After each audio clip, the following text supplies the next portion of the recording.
So many artists literally forget about the business part of the music. I've been dealing with artists since at least 2013 on a management scale. Some of the most talented artists that I've come across did not have an ASCAP or BMI, a TuneCore, CD Baby. They didn't have a LLC. They didn't have their credit straight. And a lot of them literally didn't even have any credit, good or bad. You don't want to put money into something that isn't going to give you a return or is already at its peak. And some people are at their peak, and sometimes people's peak is very low. You fucking choose to smoke weed and lay up and do nothing. Like, I have no problem telling you that your fucking peak is low. So many artists' ego literally are a roadblock to them becoming more successful, reaching out to a bigger market. Literally, their ego being stuck in their ways, thinking that the way that they do things is just the only way. And once you understand their vices and how their ego is attached to those vices, that's how much of a person they can or can't be worked with.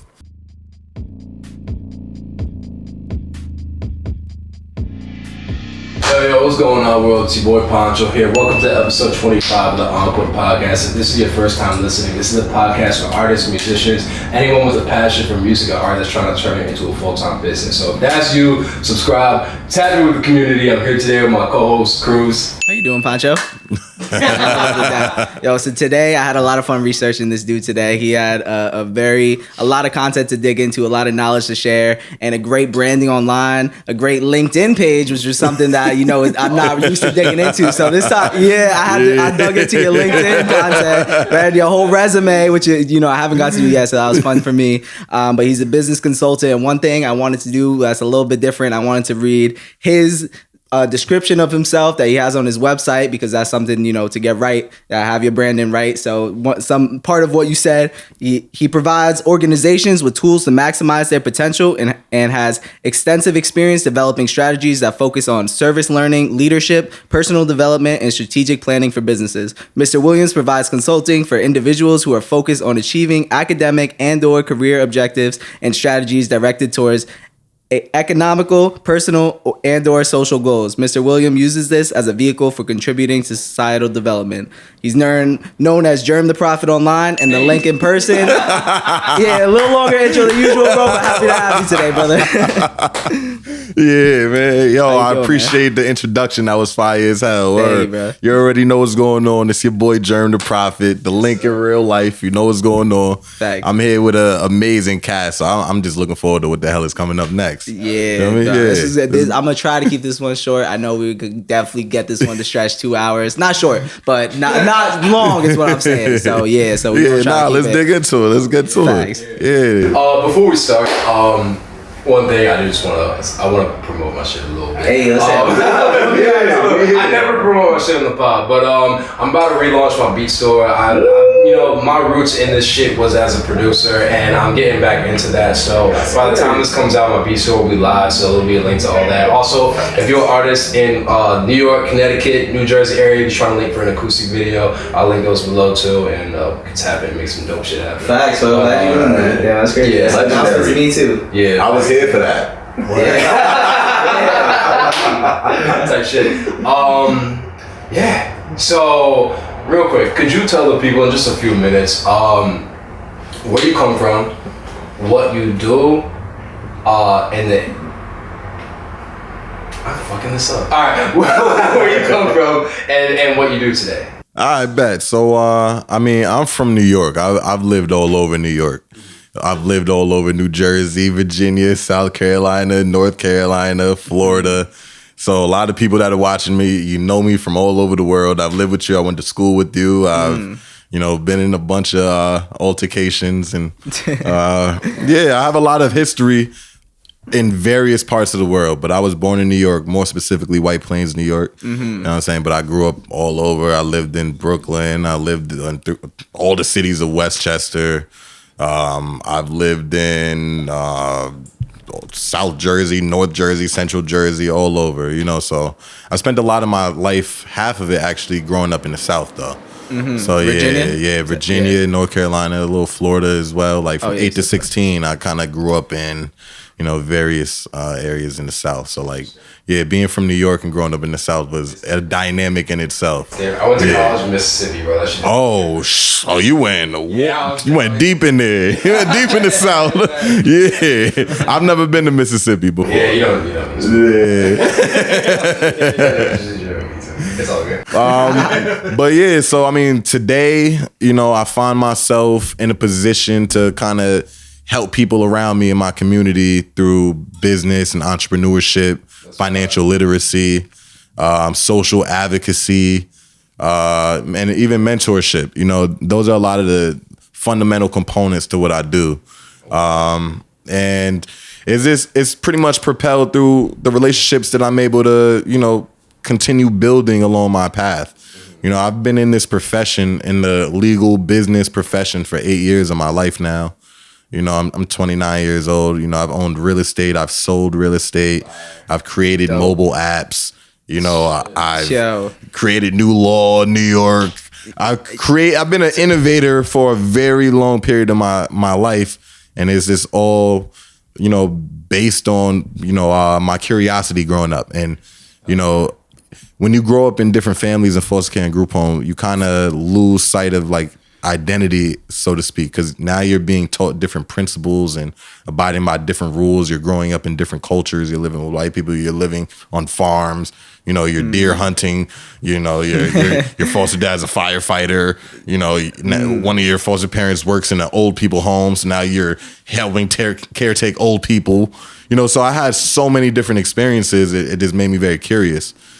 So I just learned how to interact with people in a major way, because it's deeper than business too. Like when you work with me, it's deeper than business. Like people will be like, all right, I could get an LLC here, or I could get my credit repaired there, but it's about the relationship and the network that they're able to get into, and that's something that I've amassed just a myself. Service, and, you extend beyond that and really try to touch on. It's deeper. It's deeper than just like a service, So 1 second, I'm sorry. Yeah, okay. Yo, bro, can you talk to my mic real quick? You want to kick this off? Yeah, bro. So something that's in your character, and it seems like it runs through your veins, is just being an entrepreneur in general. So, how would you describe what an entrepreneur is? You said you called yourself a serial entrepreneur. Yeah. So what would you say an entrepreneur is at its core, and what about your character really makes made you so successful in entrepreneurialism? Okay. So I think that people should understand that being an entrepreneur is more than just having a business acumen and having intellect regarding business, law, policy, whatever it is, right? Being an entrepreneur actually requires certain character traits, and you have to be disciplined. You have to be organized. You have to be dedicated. You have to have an open mind. You have to be willing to take the punches and get back up. You can't enter this realm with thinking that you're going to get untouched, that this thing is going to be easy, that you're just going to make it overnight, that everything's going to go your way, that you're going to figure out what's your real breadwinner in the first try. Because as so many companies that became successful outside of what their initial business model was. You got companies like Snapchat were totally not intended for what they do now. I forgot about that. Yeah. What were they intended? They were like, it was literally intended for like people within the dorm in the college space to communicate with each other. Oh yeah? Yeah. It wasn't supposed to be so worldwide and populous. Yeah. But what was available, it catered to a need that a lot of people was like, I could use this. I could like this. Because what was the number one feature of it? That 24-hour disappearing model. And that's what made it become like, all right, that right there, I could use that in a lot of different ways. You have to be able to introduce things to people that make them think critically and new. Because a lot of people are just stuck on the same thing, which is why even this perpetual cycle of garbage music has continued. Oh yeah, garbage music. Yeah, it's a lot of garbage music out right now. A lot of music with no content. A lot of music with no purpose. A lot of music that is the vibes. Yeah, well, the vibes is legendary. The vibes is going on, but a lot of other shit I can't really endorse because a lot of it perpetuates violence. Yeah. Okay. Crime, a lot of bullshit, a lot of things that are counterproductive to our society, to the people around us that are looking to be businessmen and take care of our family. because now you have people that are, talking about this and creating music that is centralized around these particular dynamics, and RICO cases are coming about. Yeah. Whole entire that shit is nuts, 20 and 30 people at a time are going to jail and facing football numbers off the gate. And people are being put in situations where now they have to kind of tell on their mans or hold it down for the team. And they got those two choices. Yeah, that shit is crazy. I wanted to follow up with you too and just ask, why do you think entrepreneurialism is so important in our society and our economy? Yeah. Why do you think they're needed so much, like entrepreneurs? Because it's different. It's different for most people. I would say that it really has to do a lot with the qualities of the person. Because you could be an entrepreneur and be successful and do a lot of vile shit. Shit. People profit off of like fraudulent businesses. There are people out there that literally can open up a check cashing business, let people run it up in their check cashing business, file bankruptcy, and then sell the company to somebody who wants to buy the property associated with that company. Oh, you got check cashing machines and readers, and I'll buy it and create a actual legitimate business with it. Mm-hmm. And then guess what? They made money off of the fraudulent activities and they sold it. It's literally a business in anything. Mm-hmm. You had the lawyer that was going around in New York City. He was finding all the places that weren't wheelchair accessible. He kept using one of the... I saw that shit. Yeah, Yo, bro, he was racking up lawsuit after lawsuit after lawsuit, just sending this guy to go bulldog and find places that he couldn't get inside of. Yeah, I saw that. And that was crazy. Everybody was settling because there are certain ordinances and policies that say that you need to have wheelchair accessible locations. So the fact that they didn't was discriminatory. Mm-hmm. And this guy is racking up lawsuits back to back to back, him and his lawyer going crazy. So, you can make a business out of anything, being an entrepreneur or a professional, but when you have good entrepreneurs and professionals, they actually have social causes that they go for. Because you have to work with something bigger than yourself. That's fact. You have to connect to the community, the people around you, which is why the entrepreneurs that create art, that provide services, they're doing stuff for people. And if you're doing stuff for people and you're good at it and you're good to people and for people, then you're a great entrepreneur because you already possess the qualities of being disciplined and the leadership and the organization, the problem solver, the critical thinker. You're doing all of this already within being an entrepreneur, no matter what service or product you're providing. You have to think about every single thing that you're doing on those micro scales. All of those components are essential to whatever it is that you do.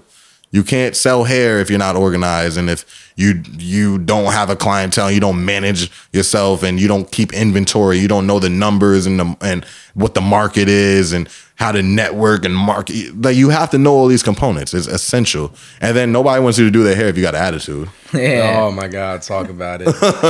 I feel like so many people, and so the core audience of the show is artists. So I think a lot of people, just to bring it back to artists.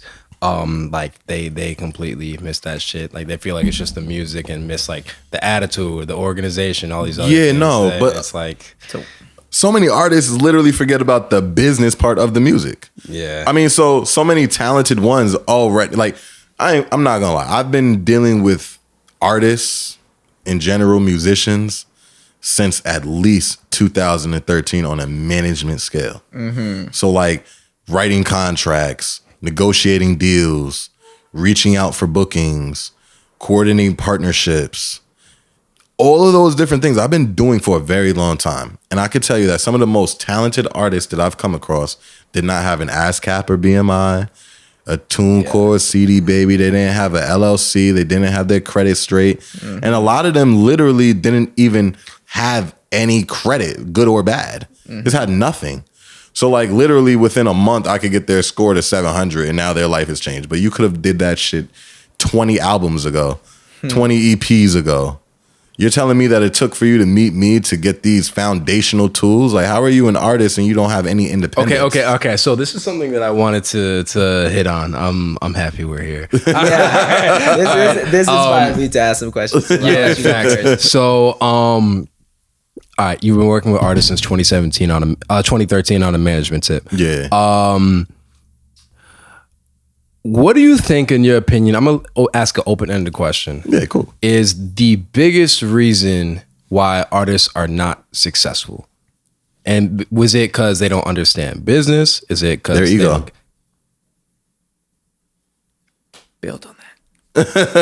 I'm here for this. So many artists' ego literally are a roadblock to them becoming more successful, reaching out to a bigger market. Like literally their ego being stuck in their ways, thinking that the way that they do things is just the only way. And it's fair to be like that as an artist, but you also have to be open-minded as an artist. You have to see things from another point of view. And I've watched so many people be so self-absorbed, and you have to understand what people's vices are. Once you understand their vices, that's when their ego actually comes into play, especially when you're a manager, because now you have to understand the dynamics of what can make them get away from what they're supposed to be doing. And once you understand their vices and how their ego is attached to those vices, that's how much of a person they can or can't be work with.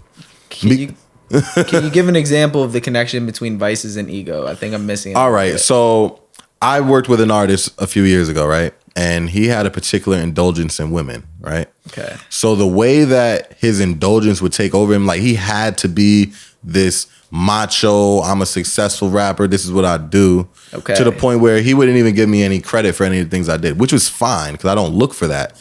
But I just had to watch how he handled his interaction with other people, especially when it came to me too, right? Because how do you represent me? Because I know how I represent you because you're getting paid for doing what you do. Okay. So I represent you well. So how do you represent me? And then I seen him just kind of chase after women and be like, I do this all by myself. So if I want to introduce myself to these people or become more social with these people, and I tell them that I procure all of these arrangements for you, it literally contradicts what you're saying. So I wouldn't even put you in that position. So now that you box me in over here, right? Because your ego made you, like, how are you going to treat me, and what respect level are you going to make sure people reciprocate to me now? And your ego will play a large part in that, because if they're so trapped in their ego, they're going to forget that other people need to respect you or that they need to respect you. Mm-hmm. And when you get trapped into that, you can't work with that person. Interesting. You can't. Is there what would be number 2 for you? What are some other things you see artists do that just shoots them in the foot?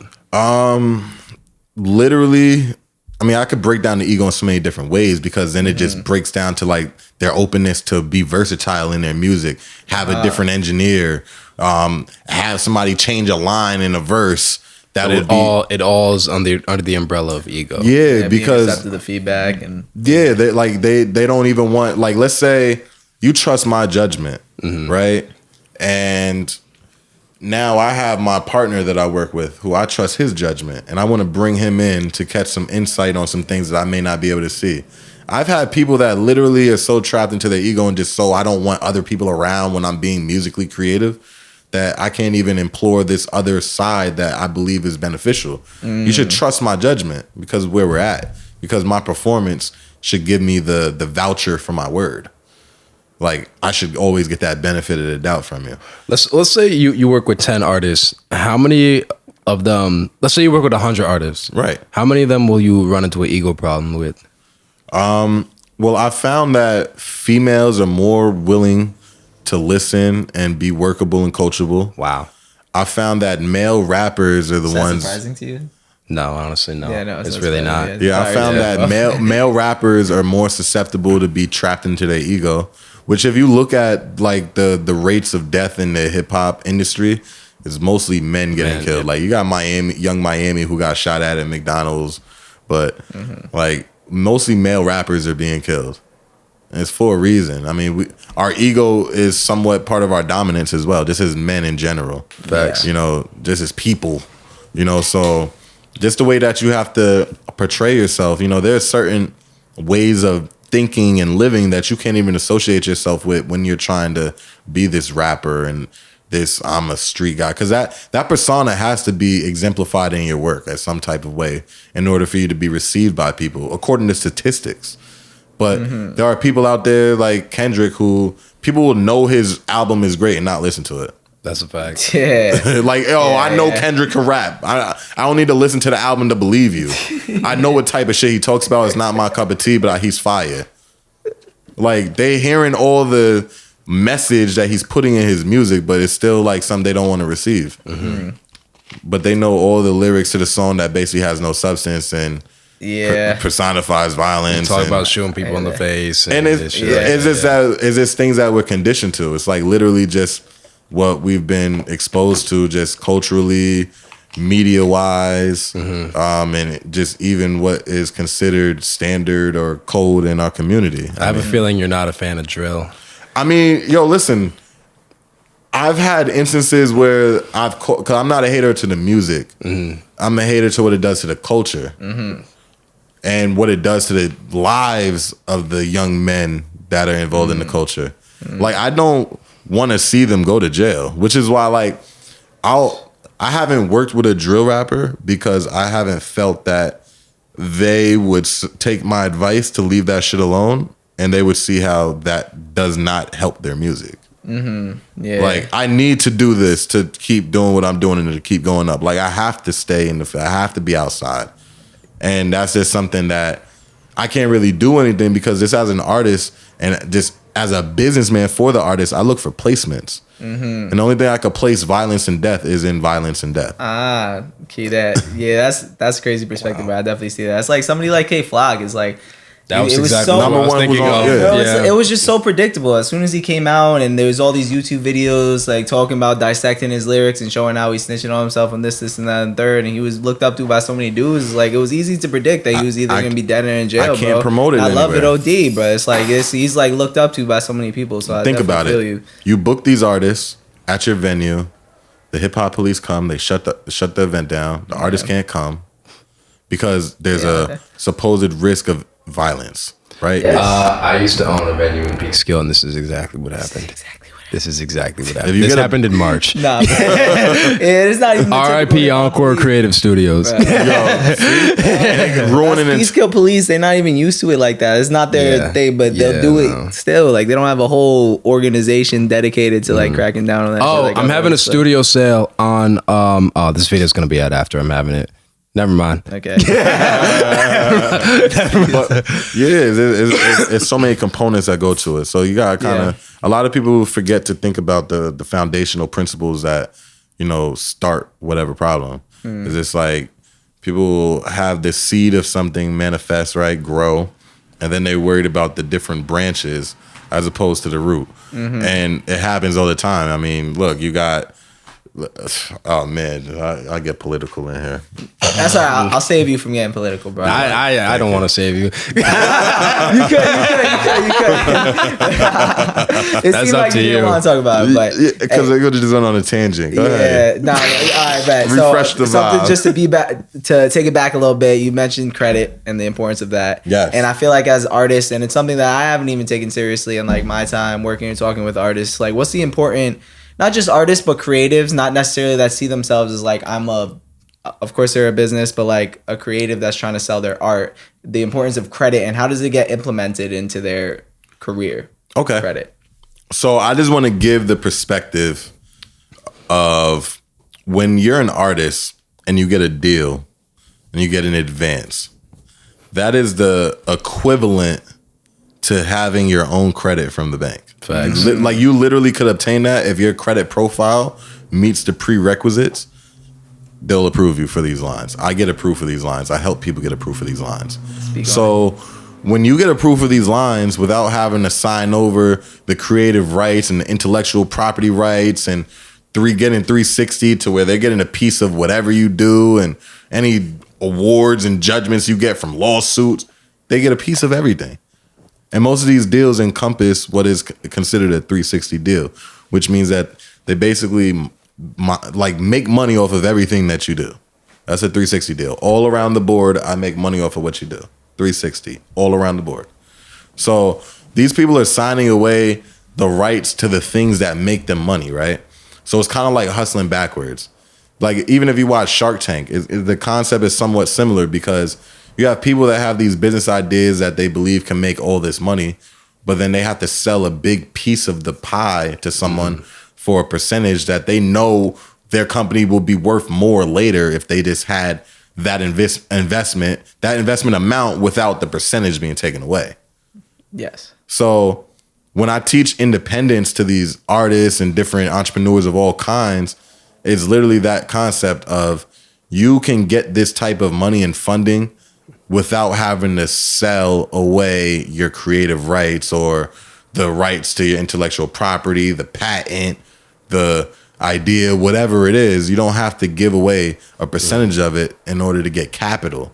Are artists receptive of that message? I've found a lot of them to be. A lot of them to be. Very receptive of it. Wow. Especially when working with me. The only thing I'd say that has ever been like a consistency is like if there was a downfall to it is literally finding the time to handle things like opening up a bank account, which could take an hour. You know, so opening up most business accounts take an hour. You know, when it comes to like, let's say you got to do credit repair, you got to sign some papers and you got to get a notary. Sometimes they could sign the paper, can't get the note. So there's just so many different dynamics. And then within that time, a tour or this or that is going on.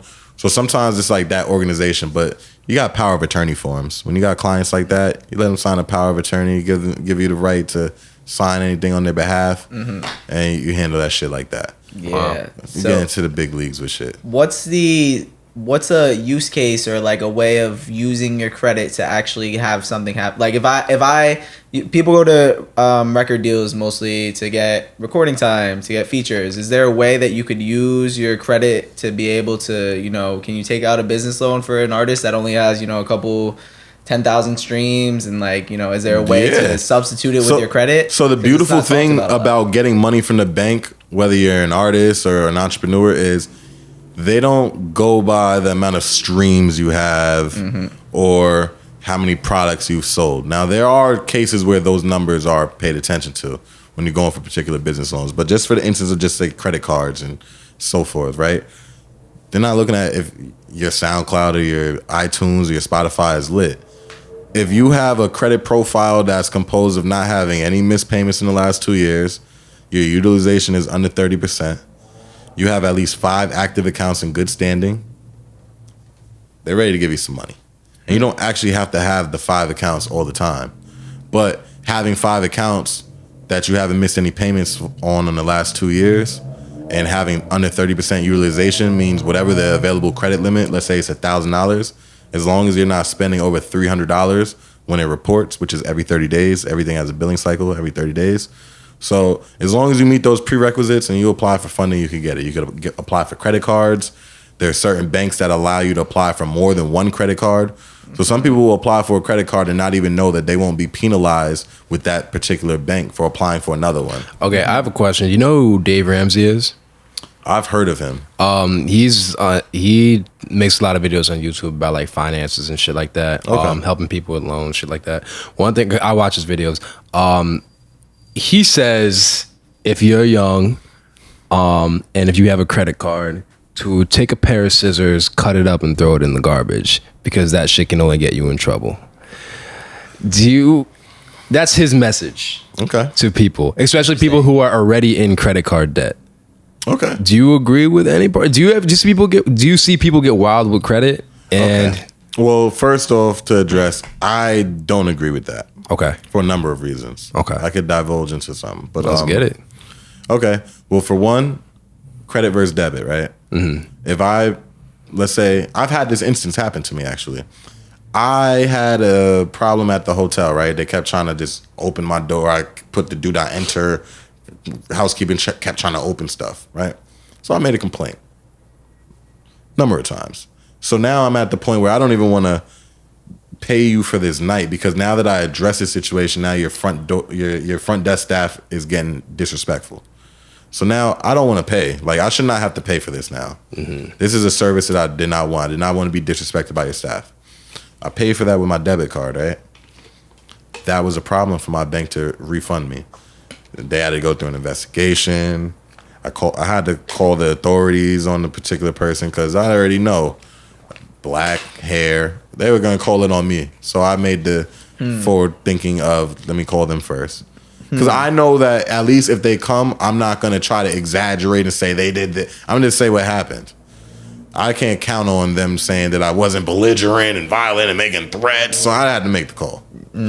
So I did that, right? I called my debit card. I called my bank. They're like, okay, you know, they ended up not giving me the refund though, because I stayed there, and that was their problem. I've had another instance where they done bought me the wrong food, and I didn't want it, and they wouldn't give me my refund. So okay, fine. Called my credit card company, refunded it right away. Now the difference is a lot of credit cards will actually give you 0% liability on purchases that you don't authorize. So if you're telling this person that you messed this up and I don't want this, they're supposed to take it off naturally. But some businesses won't, because they're looking at like, I just wasted money. You ate a piece of it. I can't reset, whatever the case is. So now my debit card company made a problem out of it. My credit card company quickly gave me my money back. Interesting. So just that alone right there, because you're responsible for what happens on your debit card. You're punching in your PIN. You have full knowledge of this transaction. So is there some certain disparities like that? Second off, I don't advise people to rip credit cards if they get it, you know, even if you're in debt. But you're supposed to use credit to buy things that make you money. You're not supposed to use credit to buy wants and ice, Jordans. You're not supposed to, like unless that. you're an artist or something. Now, in these particular professions like entertainment, you know, having jewelry does amplify, you know, your value socially. You know, people will listen to your music more because you look a particular way, you dress a particular way, and they'll stop listening to you because you look or dress a particular way. Facts. So it's like you literally have to understand your market. Where's your music going, and you know, how are they receiving? What type of fans do I have? Do I have loud, angry fans? Do I have supportive fans? Do I have female fans? Do I have rich fans? Like, what's my fan base? Like, what type of people can I expect to consume me? What type of people can I expect to come to my events, to my performances? Am I going to have people that come support me to talk shit? Am I going to have people that come support me just to see my girl? They're going to come to support me because they love my energy, because I jump in the crowd. I'm a Travis Scott. Like, why do you come? You know, and what type of fans? Can I sell you my merch everywhere or all across the world? You know, certain people don't have that, you know, and your real life presence makes a difference and all that. So, Interesting. Okay. So don't cut up your credit card. Don't cut up your credit card. You could literally buy shit that makes you money so that you could pay it back. Yeah, and it builds your credit because you said it earlier before that people that you worked with didn't have any credit, and very quickly you built it up. So just work on that early. If you take if you pay. All you need to do is put in a good 2 years. 3 years is good, but you get a good 2 years and like just taking care of your credit. You could start looking at $50K and better. I got a question. I didn't write this down, but I'm just curious. If you could focus, if there's someone, right, artist, whoever, anybody, could focus their energy on stacking cash or building credit, which one would you say they should I would do? tell them to build their credit. Yeah. Yeah, because a lot more secure transactions happen with credit. Secure. Can you break that down a little bit? Like, I can guarantee my payment or my refund. I can't do that with cash. Okay. Like, you got to invoice me. There's no digital footprint to my cash. So if I get into a dispute with you about cash, what federal agency is monitoring this and governing this for me? I just got robbed for $20K. I just paid for a camera crew and they didn't come. You know, so whereas I paid with it via my credit card, I didn't get the service that I expected. I called my credit card company and told them to reverse that transaction, and they are. Interesting.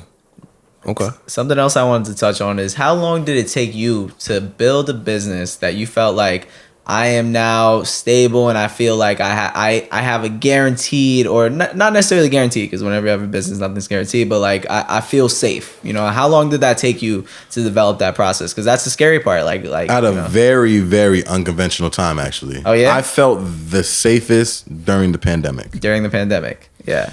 And it was because there was a wealth transfer going on. People were getting access to different funds or different avenues. They were becoming more independent. There was a lot going on, you know, and a lot of people became more focused on becoming entrepreneurs and wanting to start up their own business and not wanting to work for anybody. And that idea became more prevalent where I was at in Mount Vernon, right? And a lot of people became more interested, and they started understanding the different benefits of having a business and having good credit. Because that's really what I teach. Like, the real thing that I teach is, all right, have a business, right? But also have good credit, because if you have the two, you can get money for it. They'll give you money to start something. Now, I'd advise nobody should just manipulate the system to get money to spend it frivolously and not accomplish anything or do anything that is asset retention based. Like, get some assets, buy some shit that matters. But you do have access to different things that you could help propel. Like, even if you got a chain that doesn't necessarily make you money, but it gave you social acceptance, and, you know, that social acceptance got you in the doors, and people now see that you have money. So now they're willing to invest more money with you because you have nice stuff or you present yourself well. So now I could trust you with 50,000 because you look like $1 million. Interesting. So you have to understand that certain investments in yourself, like which part of this is going to propel me. You know, like, so you have to understand a lot, like, including your market, like who you're catering to. How many years down the road did you feel sort of secure in your beginning of your business, where it's like, so like when I first started my business, I still was working as a paralegal. Okay, you're doing yeah. I was. So you I felt worked that in space to be able to. Yeah.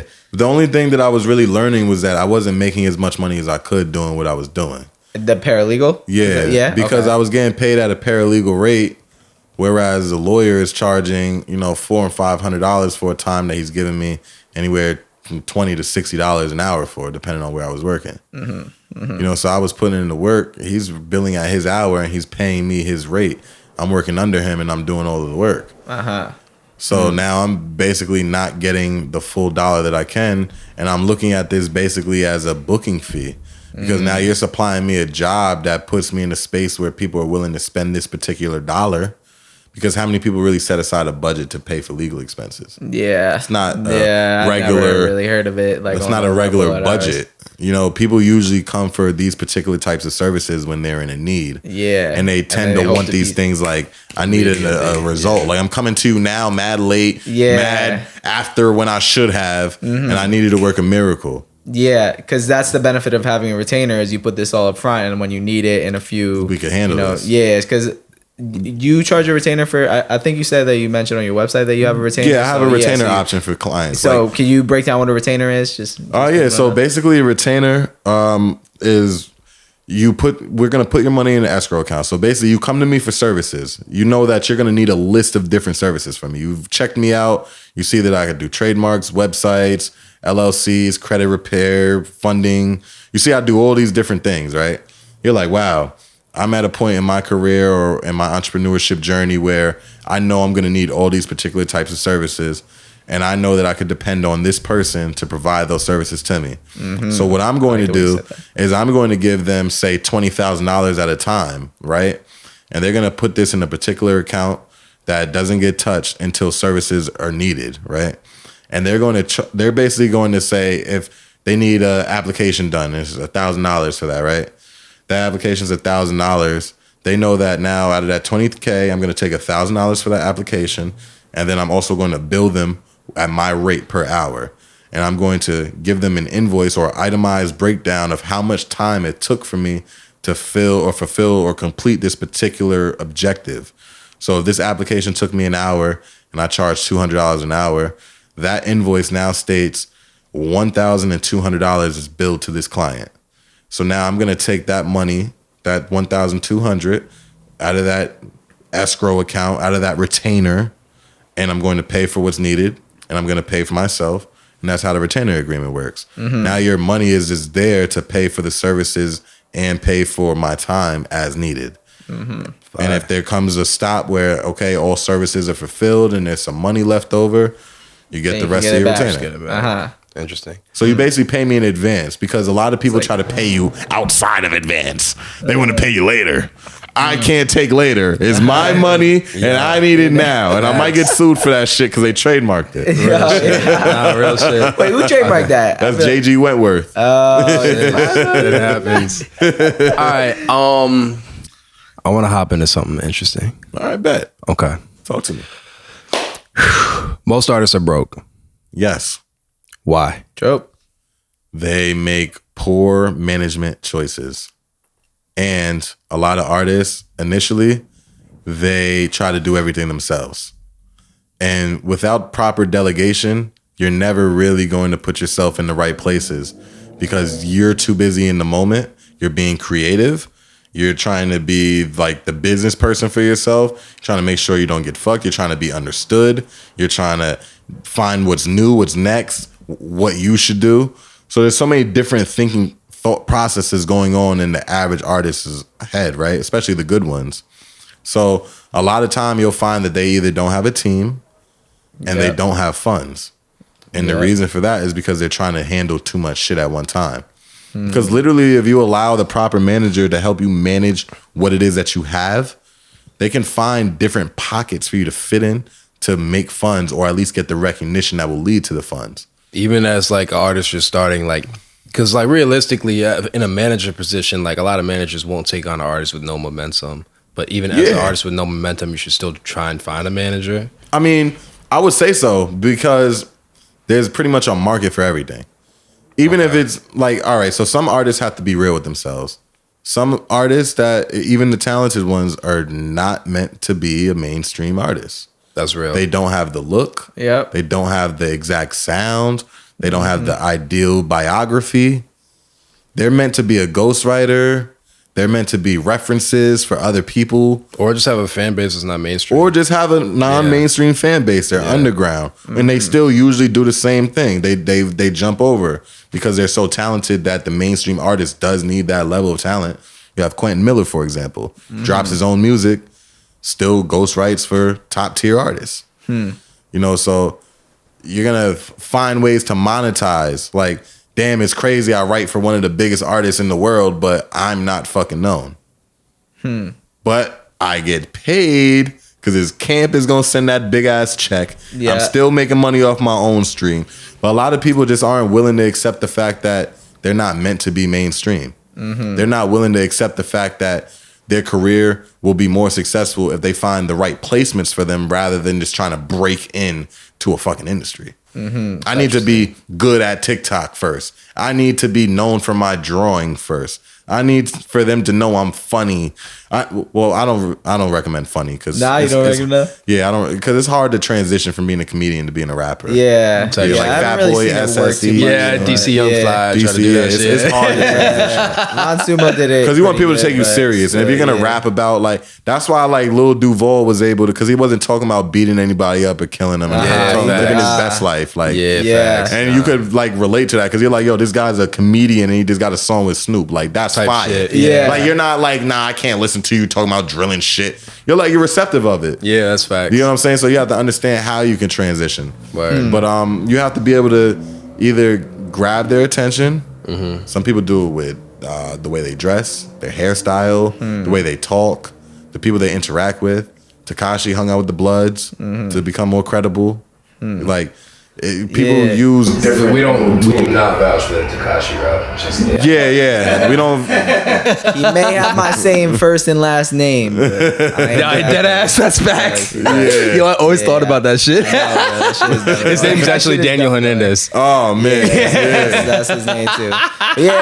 Take it back 2 seconds. I'm gonna change the topic real quick. But something that you were talking about that I'm sort of noticing is like artists a lot of times wait for people to come to them and be like, I'm a manager. This is what I can do for you, instead of being like, I'm a business owner. What am I lacking in my career? Like I'm lacking access to the promotion outlets that are going to write articles about me. I'm lacking access to be performed to the DJs. Like they don't be like, hey, I see you're good at this. Would you mind doing this for me? Or could I offer you a percentage of what I get for that? Exactly. They wait for people to come to them. So I mean, you have to look at it. Once you understand that literally, not to sound cliche, that time is money, start to look at this shit and you're like, all right, anything that you invest in could be looked at as a stock, right? Yes. You put something into it and you expect a return. You expect it to grow and give you a return back because it grew big enough to take care of itself and give you back just dues, right? Facts.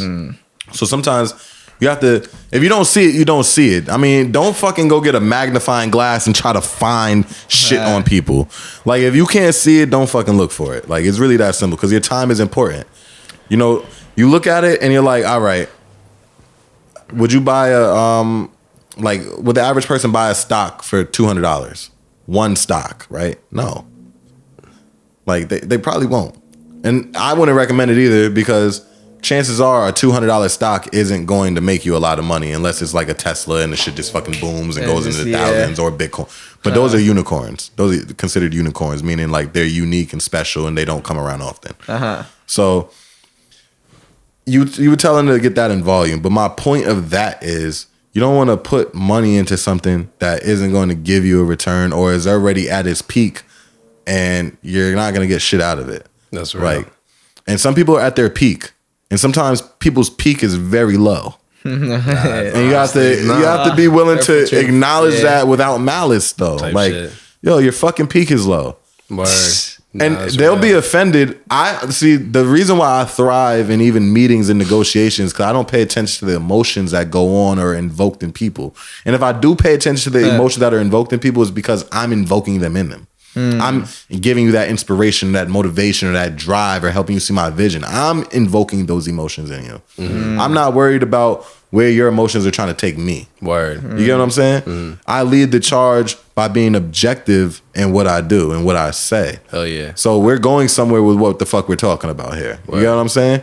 And a lot of people mishandle a lot of different things that could elevate them because they're stuck in that emotional state and they can't really articulate themselves in a way that opens up doors and creates opportunity. That's a fact. You know what I'm saying? Yeah. So people find themselves fucking stuck. So I'm not going to be mad at somebody feeling offended that I said that your peak is low because you don't fucking wake up every day on time and create a composed plan for yourself and actually stay stuck on what the hell it is that you're doing. Like, you fucking choose to smoke weed and lay up and do nothing. Like, I have no problem telling you that your fucking peak is low. I don't. Word. That's real. Like, why am I about real. to sit here To let 'em and know. acknowledge all of the backlash and emotions of you feeling a type of way that I told you this about yourself? Like, Facts. what? Yeah. Like, put in the fucking work and I'll respect it. Word. Analogy I've heard before with certain, I've heard it in a computer sense and technology sense where it's like you're talking about peaks, right? Yeah. In certain ways of like constructing machines, there's only a certain amount of productivity that you could get to before you reach the peak. And sometimes to reach a higher peak, you just kind of got to restart. Like, you got to find a different role for yourself and be able to like be like, all right, let me find a new way of manufacturing myself. Like, a simple example is a lot of people try the artist.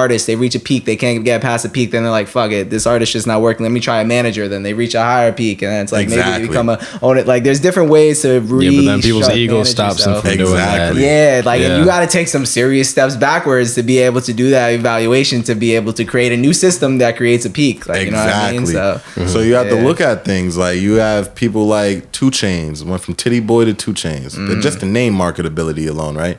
You got Gilly the Kid, right? Gilly the King now. I'm a grown ass man. You got to respect me. I'm not the kid. That's a I'm a fact. grown man. And he repackaged himself. Besides an artist, now he's a Gilly the King. $1 million worth of game. Yeah, that's some real shit. Like her, like she came out with the sunglasses. I want to be mysterious. Yep. Like, I'm like, I always could sing, but this fucking, I look cute under, like, I'm fire even though I got these big ass sunglasses on. Like, they can see my jawline and know I look good.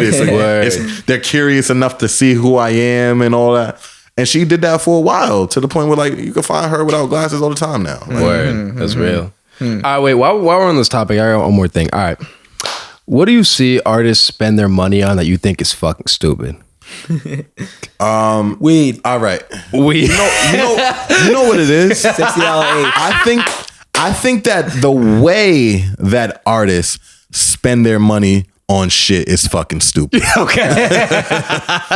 Because as a business, a duly registered business, right? Legally owned and operated, right? With the proper tax code, right?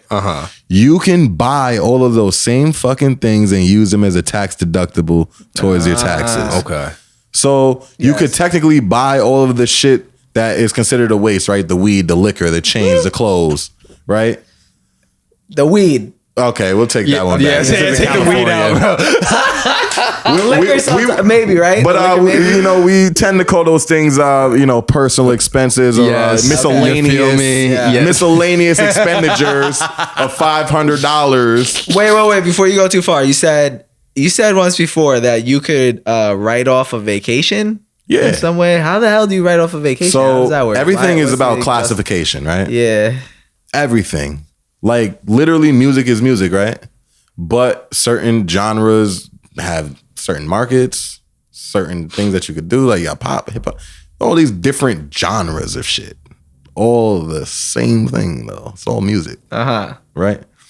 So when you look at it like that and you're like, all right, I kind of veered off the question a little bit. I forgot where I was going with it, but I'm always going Sorry somewhere. to cut you off. I was just interested. I was just asking. Well, you said I asked what do artists spend money on that's dumb, and you said how they spend their money. Yeah. I got that one. You just asked me something. Writing off vacation. Vacation, yes. Yeah. So it's all about classification of shit. Yeah. So when you classify things as what they are, you get certain little feasibilities. So like, for instance, you're going on vacation, right? You're an artist, you have a company, you got cards, business accounts. So now this is a business trip. I just reclassified my vacation as a business trip because I'm going here to conduct business. I'm going here to scout locations for my next music video. I'm going to find the next video girl for my music video. The next video. You wild. reclassify these things as business expenses and you make it make sense for your business. And it should make sense for your business. Like there's nowhere I go without like talking about my business or trying to acquire a consumer or just giving awareness to what I do. Type shit. Like I'm always on that. So even if I reclassify a vacation as a business trip because I really make it one. I'm really on business. I'm really okay. So yes, a vacation written off as a business trip can legally be written off. That's You can write hard. it off. Yeah, that's just like you can tell Just the write it accountant off. and be like, yeah, that's legal. Yeah, that's what they're gonna classify. it as. Okay. So you understand money on a level that I think most people don't. Money, finances, all of these things. Two questions. One, how long did it take you to understand those things? And two, if you had to put a percent on people who understand it, what would you say that is? Okay. I say losing a lot of money made me understand how to make a lot of it. Yeah. Okay, that's valid. Same. One of my I missed out on about $600,000 once before in my life. Sheesh. Yeah. What was that? So I own an apartment building in Yonkers, right? Where in Yonkers? 213 Ashburn Ave. Word. Right on Orchard and Ashburn, right across the street from the laundromat. There's right there on the corner building the church with the building with the church on the bottom. Yeah, sorry, that's a selfish question because I'm from Yonkers, so I'm just wondering. Oh yeah, so yeah, I own that thing right across the street from the new condos and the D Block car wash down the block. Yeah, right there. So I own this building, right? And when I sold it for under $500,000. The exact figure, I'll say it because I posted like the sale transaction on Instagram and shit. So $422,500, right? I got for this building, 5-unit apartment. So it had 5 2-bedroom apartments. What I learned later after that transaction is that I could have paid $30,000, went to the building department, reclassified the building, classification, reclassified the building from an apartment unit to a condo. And I could have individually sold each apartment now condo for about $200K each. And I could have made $1 million as opposed to $422,000 Sheesh. off of classification. That's a big difference. And I Talk would to have, an expert is what I'm getting because like for little shit like that. yeah, I missed out Yeah. on $600,000. Damn, how did you realize? Like, how did you wind up learning that? In the I wanted to Years- ask you what resources that you like to use, but you know, I'll let No, you I answer mean, that. I'm real life, like just Somebody being. told you that though. Obviously, Yeah, right? So, no, I so- talked to my lawyer that handled all Okay. of the transaction and shit like that. But I did it after- years later. Like it was just like I created my app because I sold this building back in 2015. I created the law app that I created back in 2016. So I came across them one day and was just showing them the app, and then we were just talking about the transaction. I was one of his youngest clients that did some shit like that. Shout out my boy Harold Johnson. He's in White Plains, New York. Harold Johnson, that's the lawyer? Yeah, Harold Johnson. Right across from the Macy's right there on White Plains Galleria Mall, right across the street. But yeah, so Harold Johnson, that's my boy right there. Older white guy. Cool as hell. But yeah, I learned like I could have reclassified my building and made $600,000 additional dollars. So these financial, I don't know if tricks is the right word, but these financial, I just the knowledge to understand what to do. Like this is not something that you would know unless you actively learned it. Because I think a lot of people think they understand money.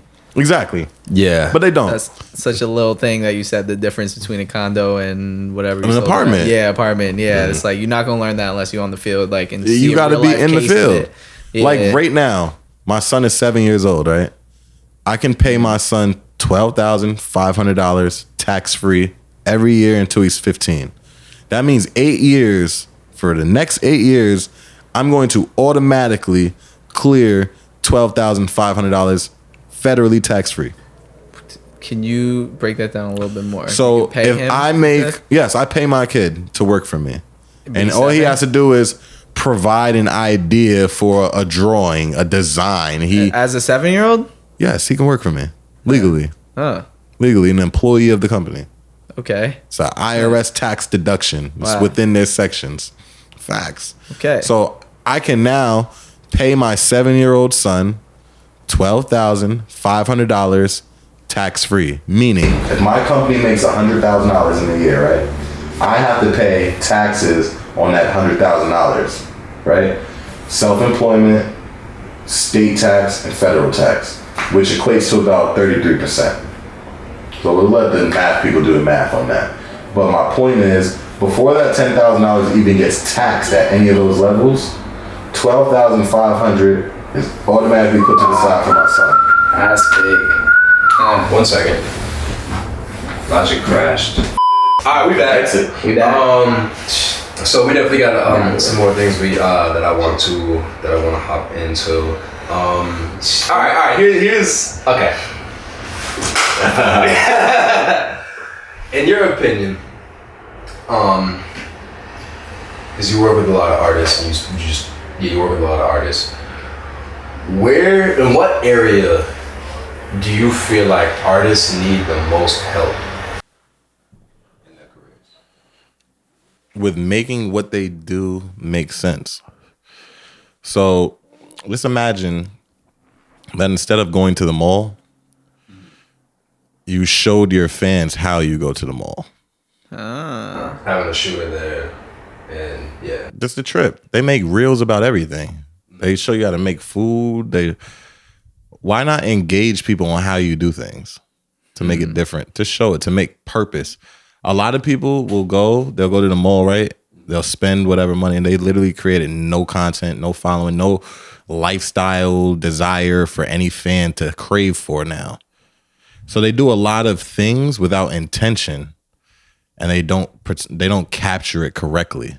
That's a lot of different things. The relationships, they might meet somebody that says they do X, Y, and Z. You know how many people I've met? Even people that are considered like, they got the blue checks and shit like that. I've met people, they're regular people. You get what I'm saying? They've met me and probably thought I was just a regular person in passing, because it's hard to antiquate like my skill set in my physicality as well. Like if you look at me, you might not necessarily think that I possess the skill set that I do. So me saying something to you about that, like you might be like, all right, even if that's true, like I'm sure fucking Ross Seinfeld is better. Mind you, I'm whooping Ross's ass. So a lot of them just kind of don't take advantage of the opportunities and the things that they do. They don't capitalize off of moments that they should. And the artists that do actually capture a lot of engagement when they show the different things that they do, the places they shop, how they interact with their friends, what songs they like and dance to, those types of things. So when you capture it, it's good. You get a lot of feedback. But I noticed that a lot of artists don't.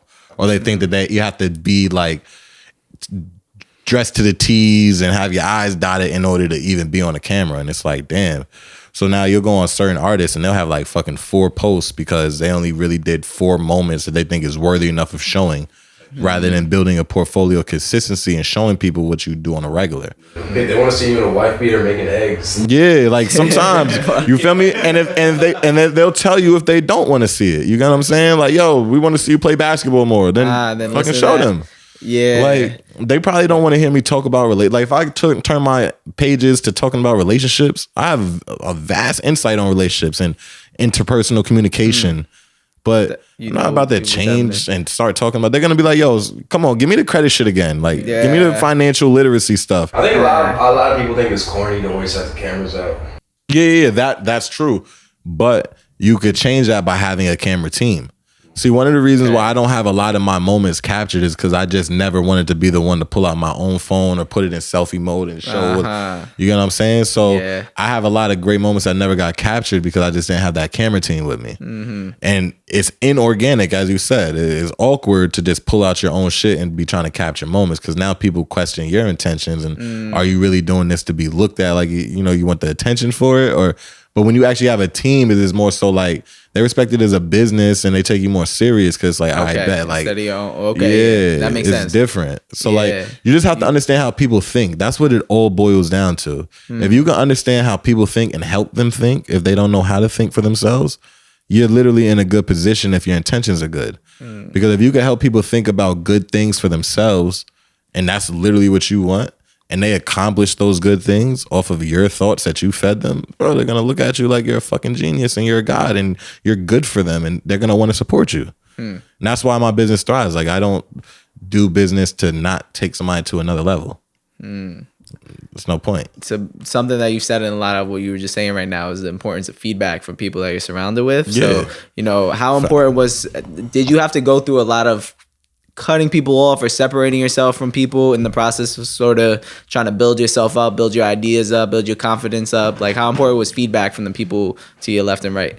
Well, from the people you want to get positive feedback about the thing that you're doing, right? You want a lot of people saying that what this person is professing to be, professing to do, they're capable. They're more than capable. They were actually accommodating, right? You want them to talk good about you. Then people could talk about all the other stuff and it'll kind of either blend in or fade out. So like a lot of people could reminisce on memories where I might have been beating somebody up. I might have slapped a teacher or beat up a principal. There's a lot of different moments people could recall about me. But those comments, like people could write that on my page, on my wall, on a story reply. Yo, I remember when you beat up the security guard. But like, it doesn't faze anybody that takes me serious as a business person because now it just demonstrates growth. You get what I'm saying? That's real. So if that was just the only thing they were saying, like I'm showing my success and then people were just saying, oh, I remember when you did this and I remember you did this, then people won't look at it the same way. They're just going to look at it like a deterrent, like, oh no. But when you had enough people saying so much good about you, now you're just showing where you came from and people are willing to look at it now. Like the phrase goes like, they don't care about your story unless you make it type of thing. Like now you give people the intention to like microscope you and kind of pay attention to little details that you want to share with them now because you gave them something worth grabbing their attention. That's why certain celebrities like the Kardashians, like people will watch a whole entire seasons about them just walking out their house every day and playing with their dog and talking to their significant other. And people will pay attention to what they wore, what they said, how they said it, who reacted to what. And these people will pay attention to these micro details of people's lives. So if you can interest them enough, see, they're monetizing it. They're showing it. They're making money, streaming. That's right. So is this how receptive, you know, there's a lot of different components, but once you understand the foundational focuses on everything, like I said, just have an intention about something, a purpose. You build a lot of trust in your relationships and in business at the same Maintain time. those relationships. I'm telling you, everything's going to speak for itself. Hell yeah. This has been going for a minute. Do you want to hit the quotes or Yeah, let's hit the quotes. Let's hit the quotes. All We got right, some. So something we like to do at the end in case like our guests miss them is quote some of the things that you said and see if you can break them down a little bit too. So most of them we got pulled from your Instagram, pull some of your captions and some of the things that you said in the video. So we got about 4 of them for you that we want to touch on. yes, sir. Yeah, we got a little bit more, but we're gonna do 4. Just keep it a little bit. All right, I'll run the first one. Okay. I always see a way to bridge a gap.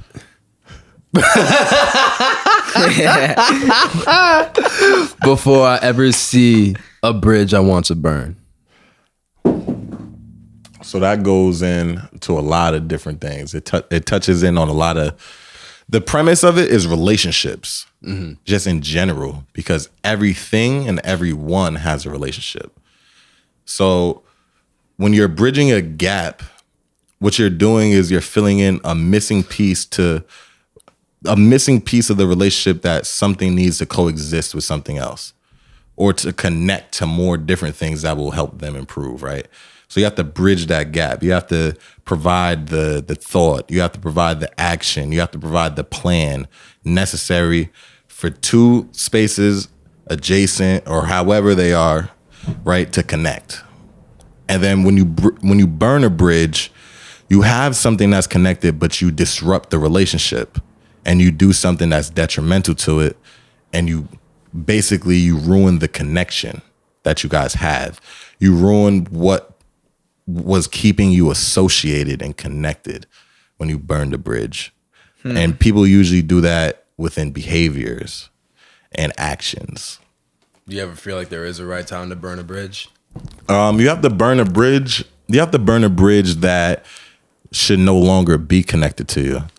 So you don't want to be connected to everything because everything should not have access to you. But the things that you are connected to in your life should be able to have access to you because they should be within alignment of you and what you do.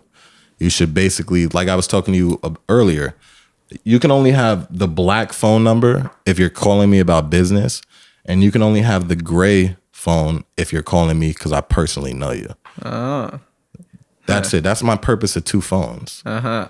So people, you got 2. Yes. One way to call me about business and one way to call me if you're my friend. That's it. You get what I'm saying? And you separate those connections. So now there's nobody that could just miscellaneously call me. There's nobody that could just call me to waste my time because I've disrupted that connection of easy access to me. And I help other people understand that connection. In order to maintain connection with me, you have to also endorse this. You have to make sure my number doesn't end up in the wrong hands. I like the way you discuss like the importance or, the value to you of having 2 phones because I never really got it too much, but you broke that down pretty simply. Yeah, that makes sense. Because you have to, it's mental health, it's time management, it's making sure you're managing the relationships properly with people. So you just kind of got to create that balance. But that's my connection to the 2 phone. That's the bridge to the gap. Because I needed a way to be able to decipher who was calling about what. You get what I'm saying? It was hard to go from business to it was just hard. Especially with numbers that aren't saved. You pick it up and think it's business. You're in the middle of being serious and somebody's calling you to come outside. You want to create that difference. And then nobody that I don't communicate regularly should be calling my personal phone. You can write me online. It's fire. Makes sense, bro. Since we're on the topic of people who might not understand your actions and your motivations and why you do certain things. You said once, when people don't move like you, your ambition can sound like arrogance. Yes.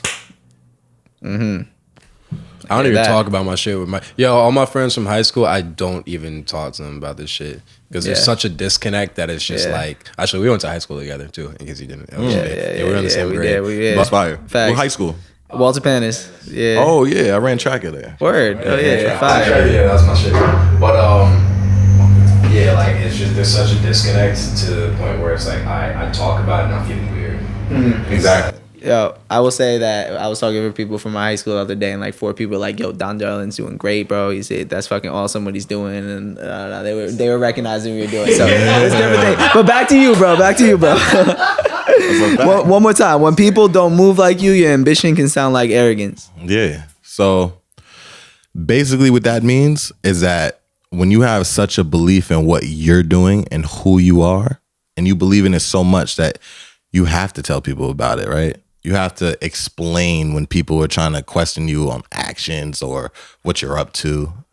And when you let them know what your passions are and what you're really working for and what you're ambitious about, if they don't understand it, because let's say a lot of people have their own perception of you, right? Yeah, for sure. Talk about it. And when people have their own perception of you, they don't really expect you to do anything outside of that perception. Like, they'll think that they know your patterns, how you move.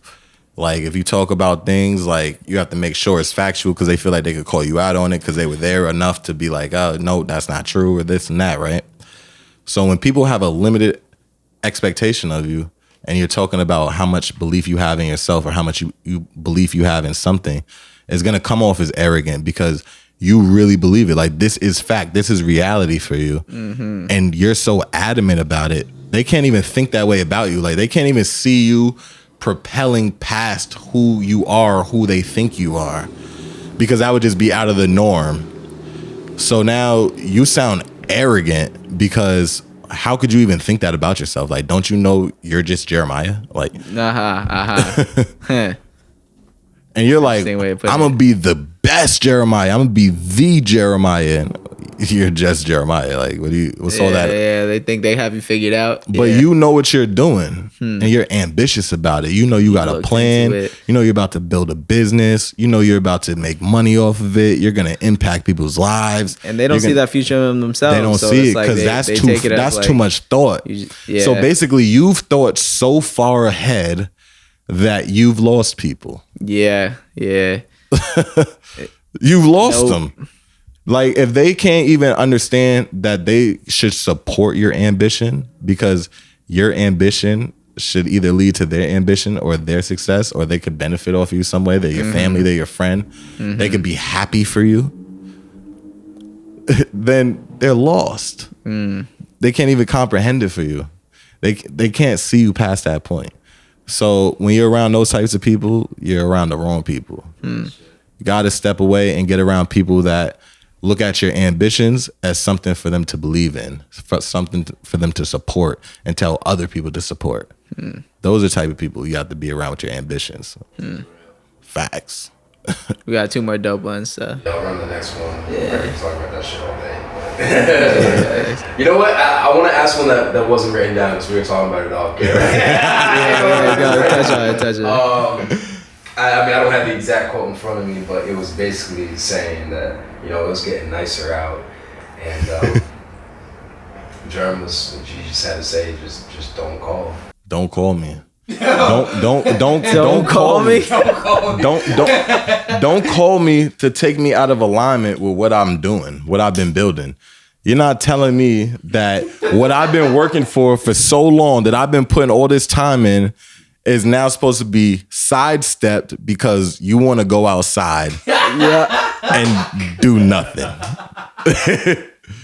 You want to go outside and party while literally I could show you how to use an hour of your time to make money or advance yourself or secure something. You literally can make an IRA account in 20 minutes. You can file an LLC in 20 minutes. You can open up a bank account in 30 minutes.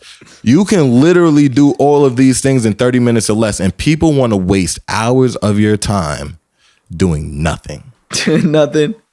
Just doing shit that it is literally non-conducive to. Like, the shit just does not better you in any type of way. And they can't even provide structure around it. Like, at least get a cameraman and make this a movie. Like, do something. Like, make this shit make sense. Like, let's make some relationships happen. Let's do something. It'd be literally just have fun, be outside, be with what's the norm, be around, record what's going on so people can see you're around. Yeah. And that's it. Once you just be around, outside, around. Yeah. Damn, I wrote down exactly what you said in the last 2 days, so I didn't think we were going to talk about it, so I deleted it. But that's what I was looking for. So one last quote that you said, there's a difference from being able to afford something and being able to buy something.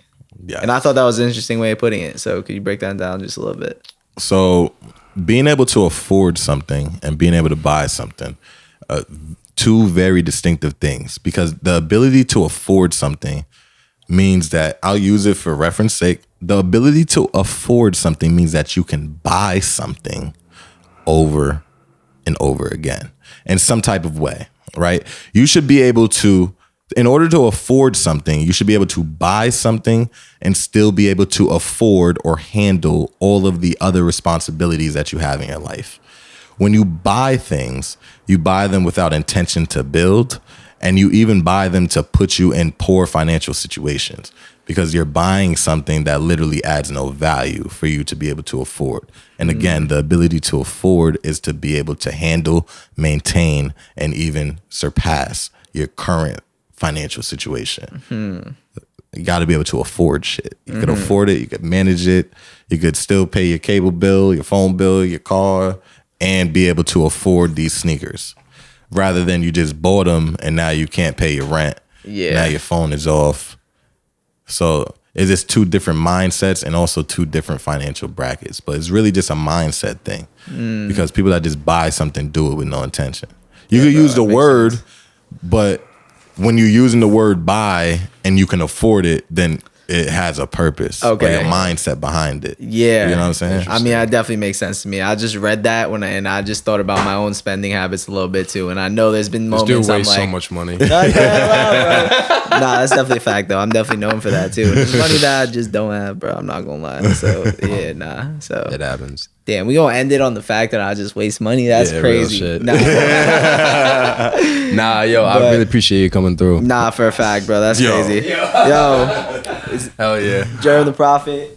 Not only will he help you It's, build your dreams, he'll be there step by step to help you meet them. And Real he's got shit. plenty of testimonials from people that he supported before. So please check out his page. He got a ton of content. Took me hours and hours to dig through it all just to learn more about you and understand it all. So appreciate Hell you so yeah. much for coming through, bro. Hell One yeah. thing I wanted to plug in that you got coming up, I heard that you got a documentary coming out. Yes, sir. Yeah, Jeremiah Yeah. Williams becoming a link.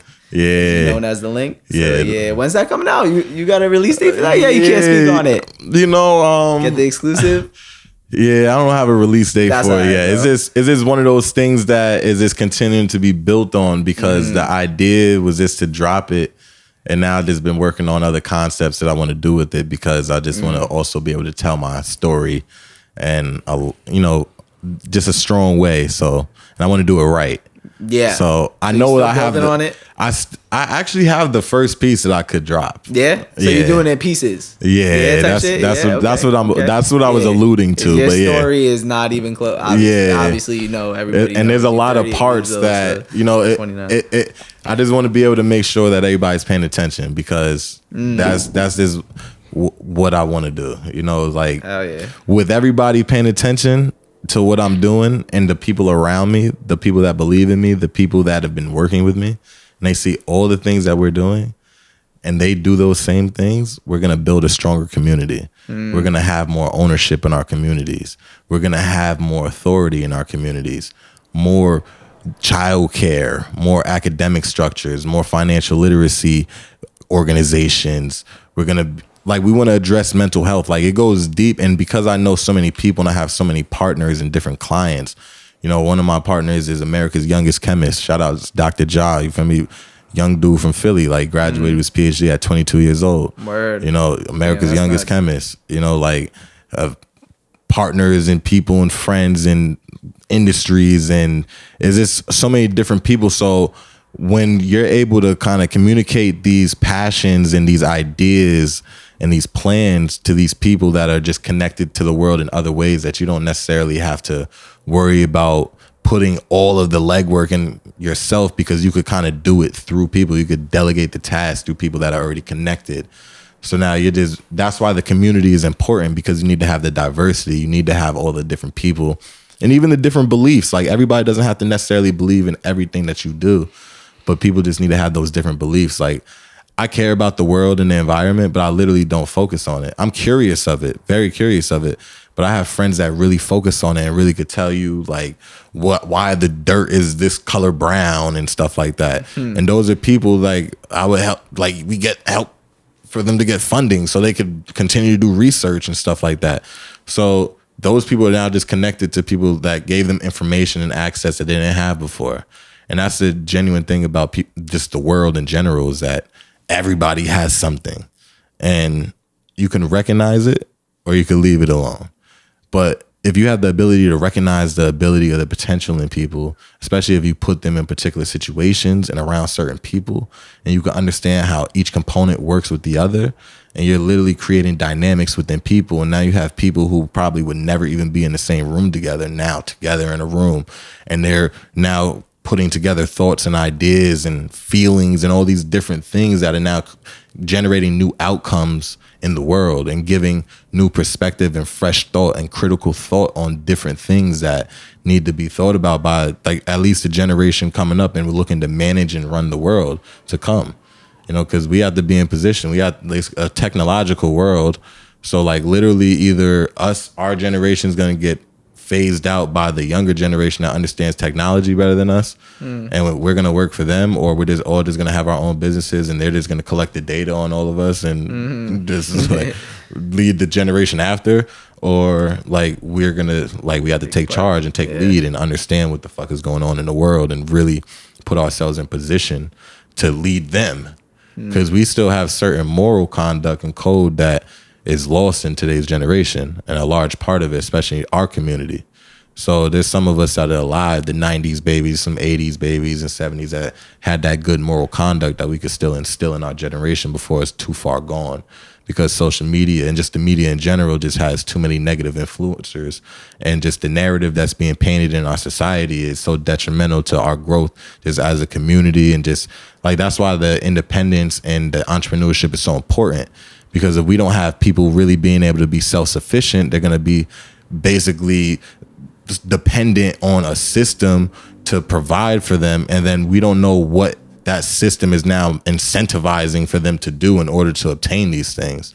So like, you might have had to take a coronavirus shot for a cheeseburger, but you know what I'm saying? Or you could have had your own company, understand credit, and afforded a cheeseburger on your credit card or something, you know, like, or had a business that has these expenses, or work with people, you know. So there's so many different dynamics, but that's what the overall thing is, just with independence, is just being able to be self-sufficient so we can lead ourselves into this new generation of technology, period. Because technology is definitely like one of the main things that we need to focus on, but we just take advantage of and just look at so loosely.